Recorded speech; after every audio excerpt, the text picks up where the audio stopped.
It is a spiritual attack that comes against you in spiritual ways. And because you are up under attack in your spirit, in your mind, in your emotions, you are lonely.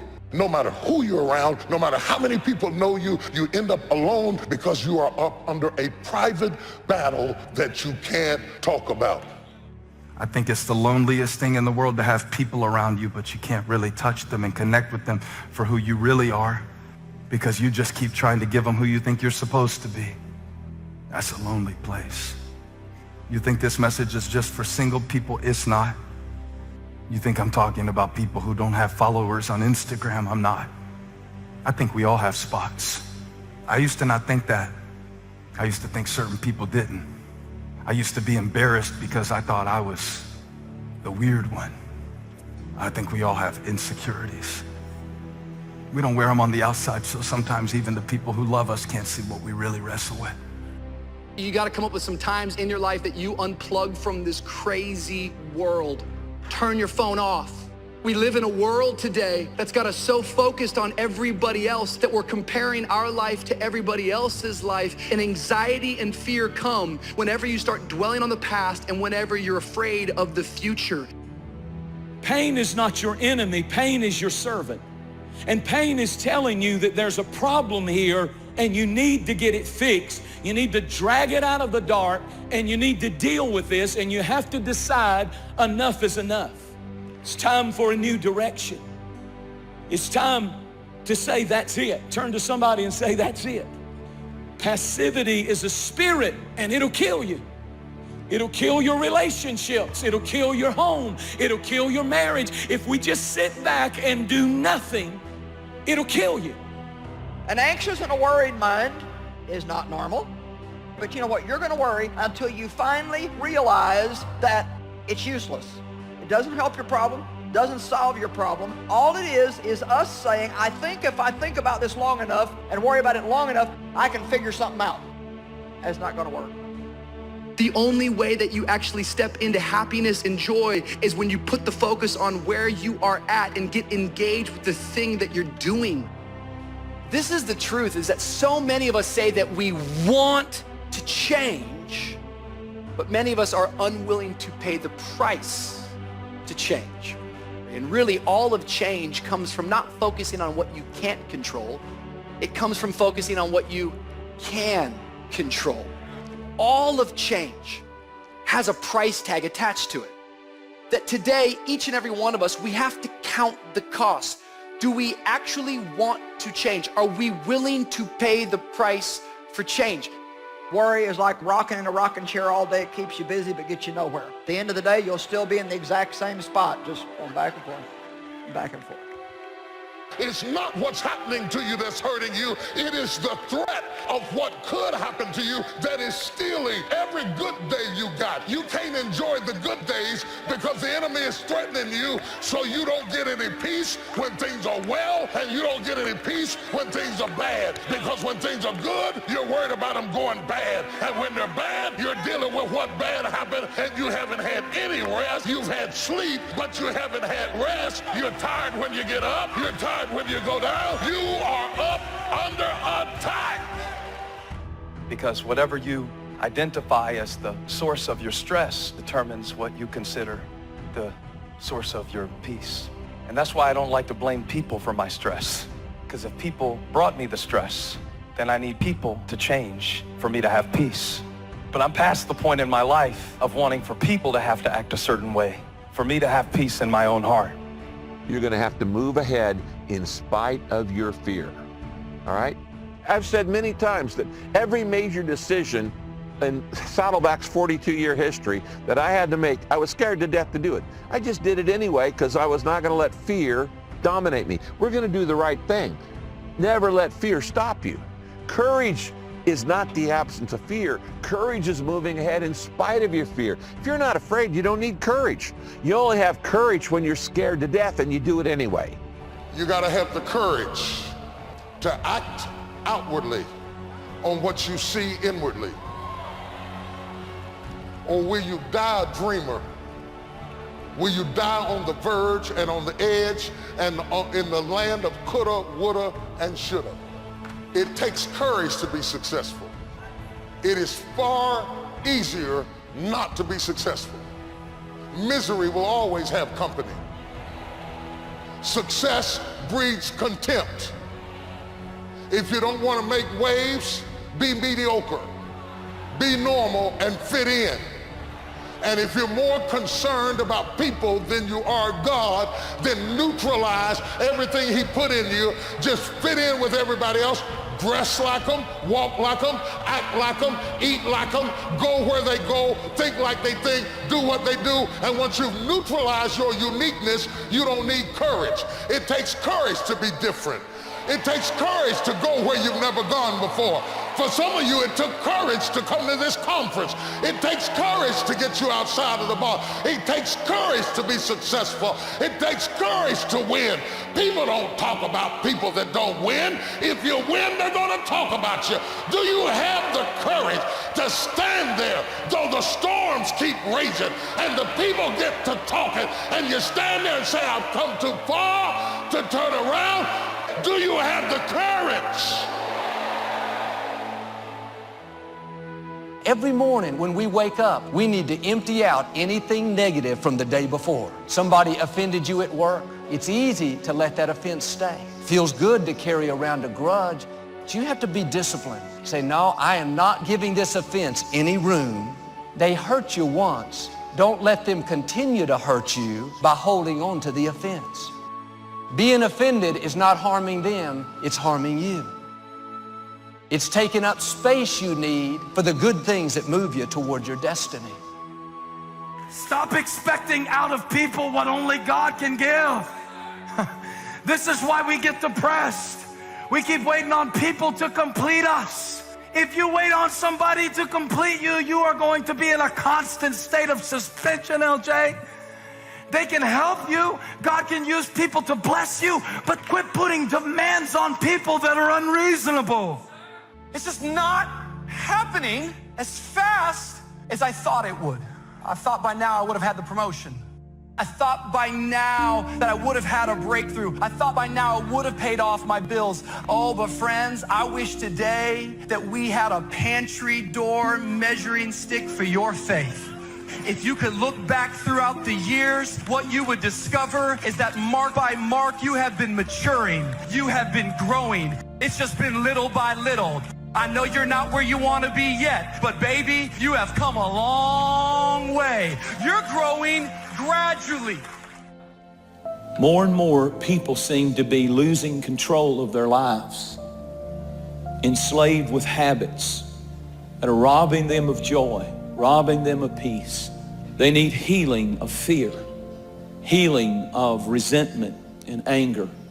The moment that you reach into the darkness and stop hiding your issues and you pull them out into the light, healing begins.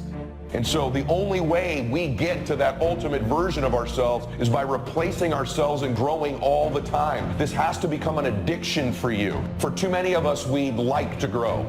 And every time you don't make it an emergency, it's not a crisis, you're not in a hurry, you never get there. And the truth is, whether you know it or not, you are either growing or you are dying. And here's the truth. Change happens in a moment. It's results that require time. I just think there's so many people that are living today, especially in 2021, and we spend more time on our excuses than we do on execution. We're just full of excuses, just full of reasons as to why we can't start now. Oh man, I'm gonna start tomorrow. Some of you started the fast, and because you failed 3 days in, you just gave up on the rest of the 18 days. No. Start today, begin again. You're failing in realizing that the most valuable thing that you have is today. Get better. There isn't any of us that can't get better. Starting a few steps from here at that convention. I'm telling you, for things to get better, you got to get better. Don't ask for it to change out there. Ask for you to change here. Don't ask for a more favorable wind. We call that naive. Just ask that you can get wiser and stronger and better. Learn how to handle the seasons better. Let's go through them. Just get better at handling the winters. You can't change the seasons, but you can change yourself. Why would you ever choose to fight time when you could have time on your side? Who wouldn't want to harness the great river of time that flows through all of life? Why wouldn't you want to use the power of time to generate power in every area of your existence, to turn the turbines of your hopes and dreams, to charge your every aspiration with lightning bolts of electricity? Well, there is only one way to make time work for you, not against you, and that's with patience. We need to grow. You need to grow, and it needs to become an intention of yours. It needs to become an obsession of yours. You can't always acquire the things you want, but you are in control of acquiring the next version of you. And that requires being uncomfortable. That requires growth. You need to make a plan. If you're going to build a better future, you got to have a plan for your life. You have to have a life plan. You need to write down a simple plan and get started on building a better future. Now, it's not going to happen without a plan. If you don't have a plan for a better future in your life, you're just going to coast. And you can't coast into a better you. You can't drift into a better future. It takes intention and it takes planning. Now, I'm sure you've heard the old cliche, if you're failing to plan, you're planning to fail. Now, that may be a cliche, but you know what? It's still true. Nothing's going to happen in your life till you first get dissatisfied with what you're doing, take a good look at what's going on inside your soul, and then you come up with a simple plan. Get stronger. You can develop the muscle. You can develop the courage muscle. You can develop the dedication muscle. You can get stronger in style and personality, the ability to cope, the ability to handle with anything that happens, no matter what happens. When you are willing, as you look in the mirror, and you decide to live a courageous life every day, get up in the morning and you decide to make a commitment to live your greatest life.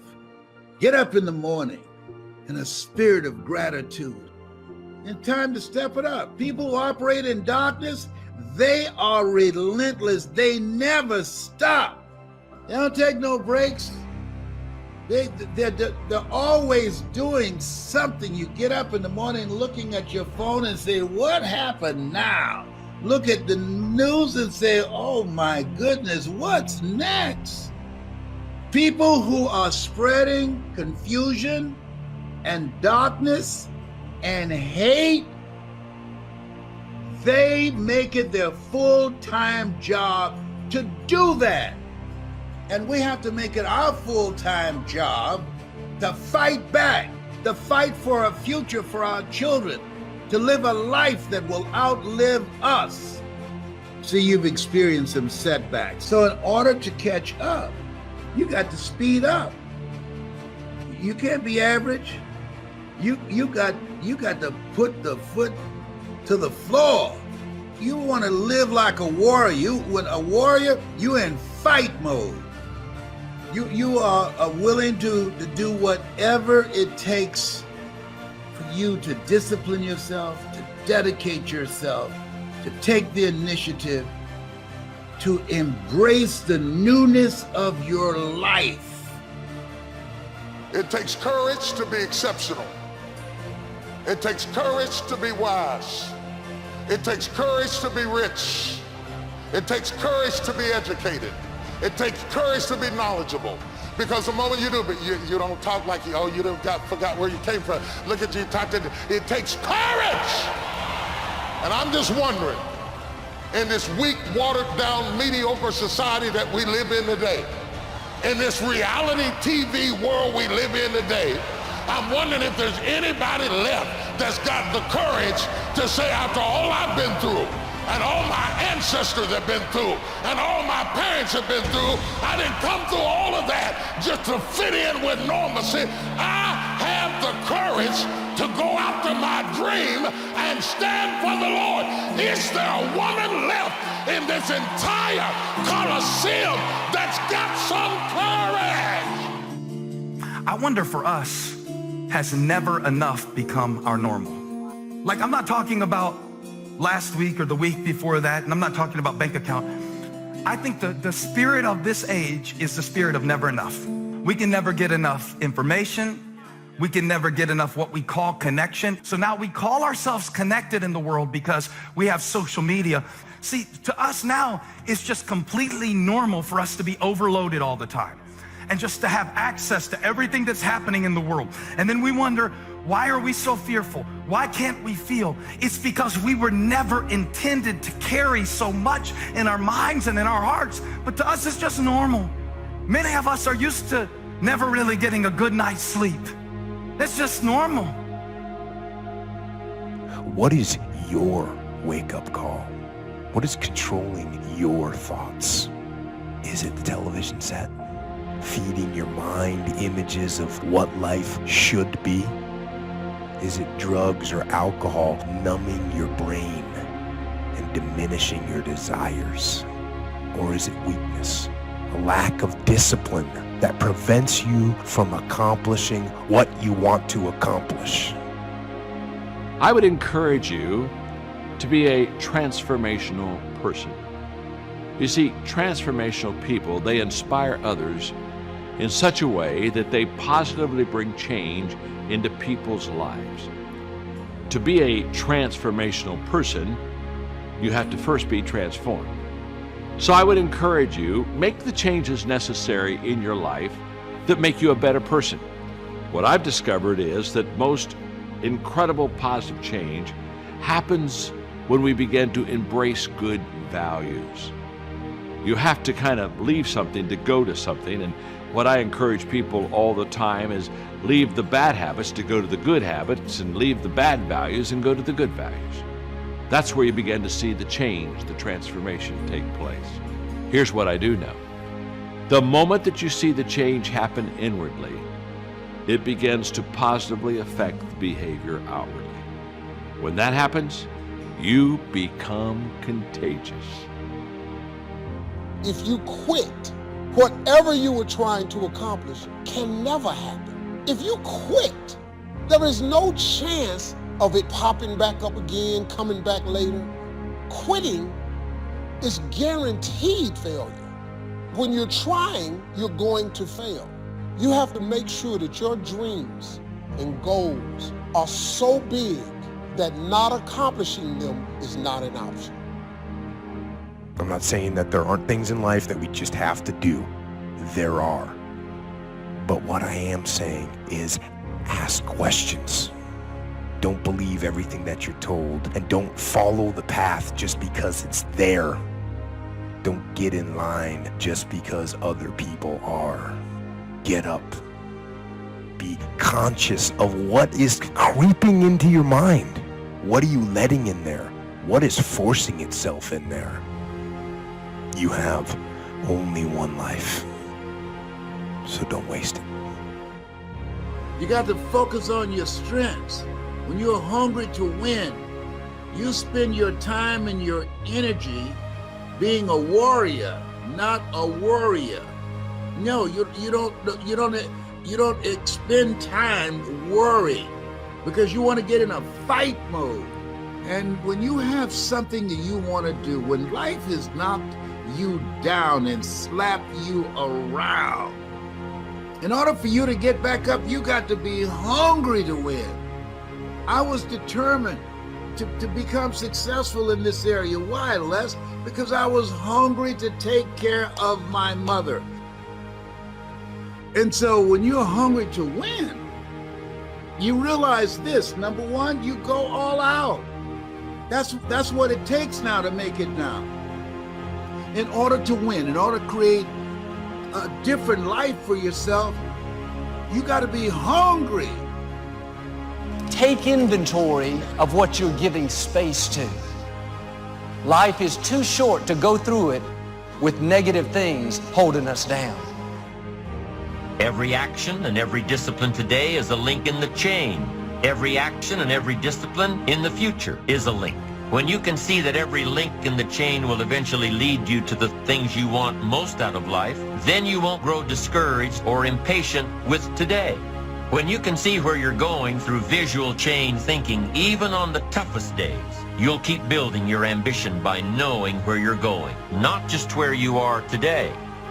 You know, sometimes You get that feeling in life that things aren't going my way. You hear people say that. Things aren't going my way right now. And you know, when I hear somebody say that, I say back to them, listen, things just don't go your way. The truth hurts, but lies are worse. That's not the way the world works. You gotta make them go your way. You need to focus on telling the truth to yourself. That's where it all begins.